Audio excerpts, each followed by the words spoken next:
రేపే రథసప్తమి. ఈ రథసప్తమి రోజు ఇంట్లో ఆడవాళ్ళు తెలుసో తెలియకో పొరపాటున ఈ కూర వండినా తిన్నా చేతిలో చిల్లి గవ్వలేక అప్పుల పాలైపోతారు. 7 జన్మల దరిద్రం అనేది పట్టి పీడిస్తుంది.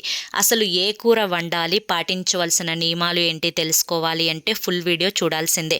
ఫుల్ వీడియో కోసం కింద మీకు @సాయి పిలుపు అని చెప్పి ఛానల్ పేరు కనిపిస్తుంది కదా, ఆ పేరు కింద ఉన్నటువంటి ప్లే బటన్ని కానీ టైటిల్ని కానీ క్లిక్ చేస్తే ఫుల్ వీడియో అనేది ఓపెన్ అవుతుంది. ప్రతి ఒక్కరూ ఓపెన్ చేసి తప్పకుండా చూడండి. ఇక మీరు ఎటువంటి సమస్యలతోటి బాధపడుతున్నా శ్రీ సాయిబాబా ఆశీస్సులతో జ్యోతిష్యం చెప్పబడును గురూజీ శివరామరాజు గారు. Phone number 9959422552. ఈ స్క్రీన్ మీద కనిపిస్తున్నటువంటి నెంబర్కి అయితే వెంటనే కాంటాక్ట్ అవ్వండి. ఎటువంటి సంతాన సమస్యలకైనా కానీ, భార్యాభర్తల మధ్య సమస్యలున్నా కానీ, లేదంటే అప్పుల సమస్యలున్నా కానీ, ఎటువంటి సమస్యలకైనా గురువుగారి దగ్గర చక్కటి పరిష్కారం అయితే దొరుకుతుందండి. 50 సంవత్సరములు అనుభవం ఉంది ఈ గురువుగారికి. మాకున్నటువంటి ఎన్నో రకాలైన సమస్యలు కూడా గురువుగారు దూరం చేశారు.